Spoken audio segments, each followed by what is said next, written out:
ममता ने किया बागियों का खेल खत्म। 16 बागियों की जा रही सांसदी। बिरला भी सुप्रीम कोर्ट के शिकंजे में। मोदी सरकार की बढ़ गई है टेंशन। जी हाँ, क्या ममता बनर्जी ने टीएमसी छोड़कर गए 20 बागी सांसदों के खिलाफ अब ऐसा दांव चल दिया है जिससे उनकी सांसदी पर तलवार लटक गई है? क्या बागियों के अपने ही खेमे में बगावत शुरू हो गई है? और क्या अब इस पूरे मामले में बीजेपी के साथ साथ लोकसभा अध्यक्ष ओम बिरला की भी मुश्किलें बढ़ सकती है? तो सब कुछ आपको दिखाऊंगी। कैसे ये मामला सुप्रीम कोर्ट ममता बनर्जी ले गई है वो दिखाऊंगी। कैसे बागी खेमे में वापसी कर रहे हैं ममता बनर्जी के खेमे में वो भी दिखाऊंगी। और कैसे यहाँ पर ओम बिरला भी सत्ते में आ रहे हैं। तो वीडियो को आखिर तक जरूर आप लोग देखिएगा।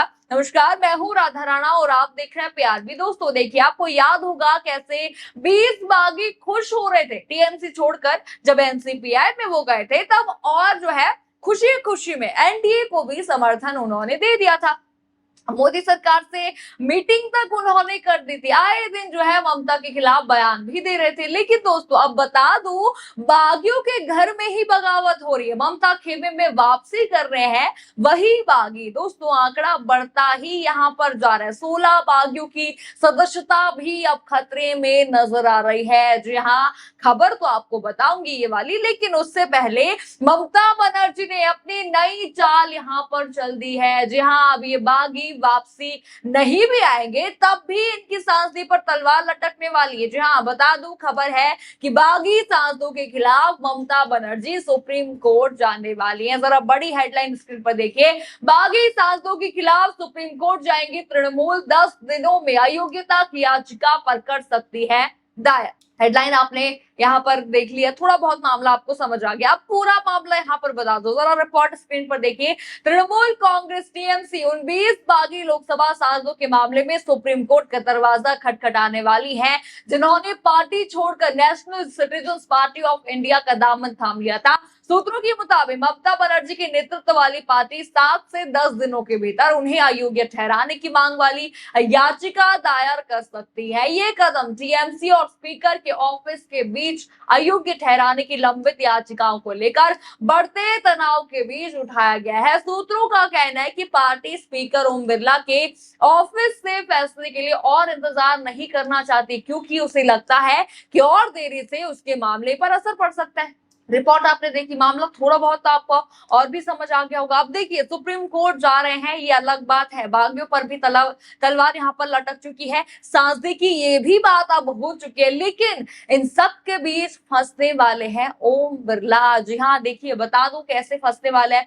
देखिए, टीएमसी ने सबसे पहले, आपको याद होगा, जून में बिरला के सामने मुद्दा ये उठाया था। स्पीकर ओम बिरला के सामने उन्होंने 20 सांसदों को अयोग्य ठहराने वाली मांग की थी और अलग अलग याचिकाएं उन्होंने दायर की थी। अब 20 जुलाई को मानसून सत्र शुरू होने पर उन्होंने स्पीकर के सामने ये मामला फिर से उठाया था। अभिषेक बनर्जी ने टीएमसी के सीनियर सांसद सौगात रॉय, कीर्ति आजाद, प्रतिमा मंडल के साथ मिलकर स्पीकर से इस बारे में बात तक की थी। बार बार गुहार लगाने के बावजूद हुआ क्या? अब देखिए, स्पीकर साहब मोदी और शाह का एजेंडा यहाँ पर चलाते रहे। मानसून सत्र आ गया, मानसून सत्र के दौरान कोई फैसला यहाँ पर नहीं लिया गया और सत्र भी अब खत्म हो चुका है, मगर इस पर फैसला अभी भी बाकी है।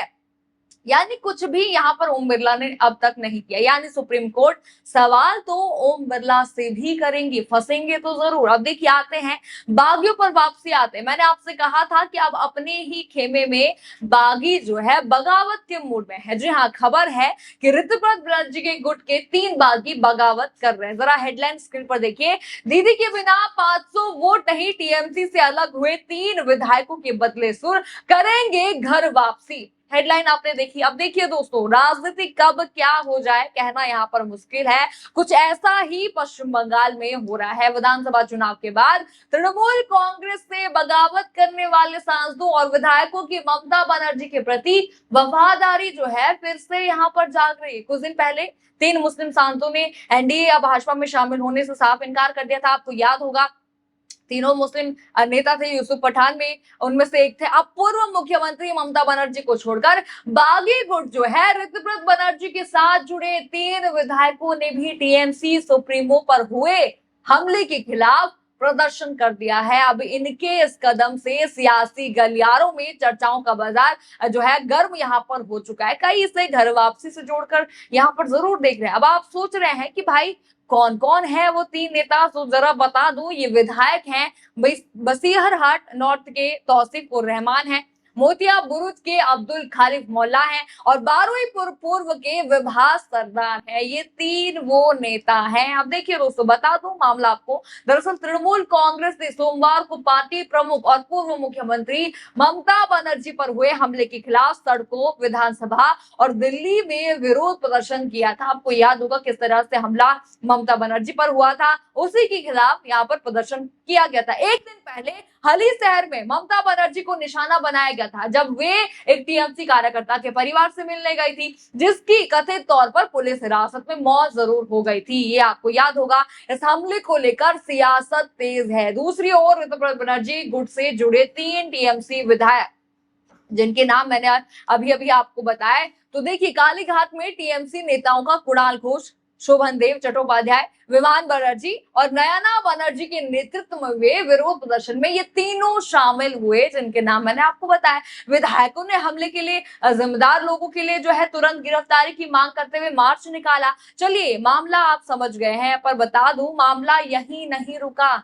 जरा रिपोर्ट एक आप स्क्रीन पर देखिए, क्या इन बागियों ने कहा है ममता के लिए, वो भी जरा पढ़ना यहाँ पर जरूरी है। लिखा है, विरोध प्रदर्शन के बाद तौसीफ उर रहमान ने कहा कि जहां दीदी है मैं वही हूँ। उन्होंने आगे कहा कि ममता दी की फोटो के बिना मुझे 500 वोट भी नहीं मिलते। वहीं विभास सरदार ने कहा कि हमारे नेता पर हमला हुआ है, सभी 80 तृणमूल विधायकों को इसका विरोध करना चाहिए। जबकि अब्दुल खालिक मौला ने भी हमले की निंदा की, यानी तीनों ने हमले की निंदा करी और ये भी कहा कि दीदी के बिना हम कुछ नहीं है भाई, हमें 500 वोट भी नहीं मिलते अगर इनकी फोटो ना हो। हालांकि इस दौरान उन्होंने ऋतुव्रत गुट के साथ होने की बात भी जरूर यहाँ पर कही। देखा आपने कैसे साफ साफ उन्होंने दीदी के पक्ष में बात की है, यानी साफ है बगावत जरूर यहाँ पर बागियों में ही हो रही है। अब देखिए मैंने आपसे कहा था कि भाई 16 बागियों की सांसदी जा रही है। अब देखिए ये लोग बगावत करते हैं तो साफ है जो बाकी के बच्चे बागी हैं उनकी सदस्यता जाएगी यहाँ पर। अब देखिए ये भी आपको बता दो, अगर नहीं भी करते हैं बगावत, वहीं भी रहते हैं, तब भी ये मामला सुप्रीम कोर्ट पहुंचने वाला है। अब सिर्फ बागी ही नहीं बल्कि बीजेपी भी शिकंजे में आ सकती है और ओम बिरला भी, क्योंकि फिर मामले की जांच पूर्ण रूप से यहाँ पर होगी। हर तरफ का हर पहलू यहाँ पर जांचा जाएगा। साफ है खरीद फरोख्त के आरोप यहाँ पर भाजपा पर लगे थे, उनकी भी जांच होगी। अब तो शत्रुघ्न सिन्हा ने भी यहाँ पर आरोप लगा दिया, तो अब साफ है कि बागियों के साथ साथ ममता ने बीजेपी को भी घेर लिया है और साथ ही ओम बिरला को भी यहाँ पर घेर लिया। एक तरफ बागी सांसदों की सदस्यता का सवाल यहाँ पर है, दूसरी तरफ सुप्रीम कोर्ट जाने की तैयारी यहाँ पर है, तीसरी तरफ बागियों के खेमे में ही टूट के संकेत यहाँ पर दिख रहे हैं और चौथी तरफ बीजेपी पर यहाँ पर आरोप लग रहे हैं। यानी दोस्तों अब लड़ाई सिर्फ बंगाल की राजनीति की नहीं रही है, मामला संसद, स्पीकर और सुप्रीम कोर्ट तक पहुंचने वाला है। अब सबसे बड़ा सवाल यहाँ पर है, क्या सुप्रीम कोर्ट जाने के बाद 20 बागी सांसदों की सदस्यता पर बड़ा फैसला हो सकता है? क्या बागियों के खेमे से और जो है नेता ममता बनर्जी के साथ वापस आ सकते हैं? क्या ओम बिरला से भी सुप्रीम कोर्ट जवाब मांग सकता है कि अयोग्यता की याचिकाओं पर अब तक फैसला आपने क्यों नहीं लिया?